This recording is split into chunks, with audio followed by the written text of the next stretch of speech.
Според најновата анкета, речиси 1/3 од корисниците на iPhone размислуваат да преминат на смартфони на преклопување од конкуренцијата, доколку Apple не представи сопствен модел.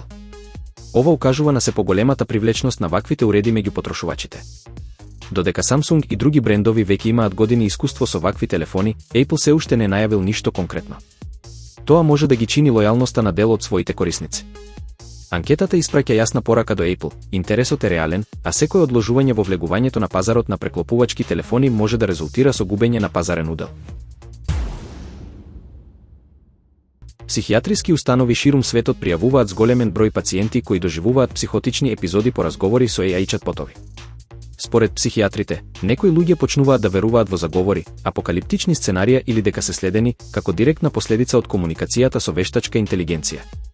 Доктори во САД и Европа пријавуваат случаи на пациенти без претходна историја на ментални нарушувања кои развиле AI психоза, но и на луѓе со стабилизирана шизофренија кои по вакви интеракции ги прекинале лековите и доживеале тежок рецидив.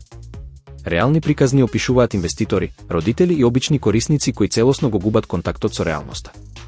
Психијатрите предупредуваат дека ова е нова и се уште недоволно разбрана закана по менталното здравје, за која здравствените системи не се подготвени. Зголемениот број случаи создава дополнителен притисок врз психијатриските служби и отвора прашања за безбедноста и етиката во употребата на во секојдневниот живот.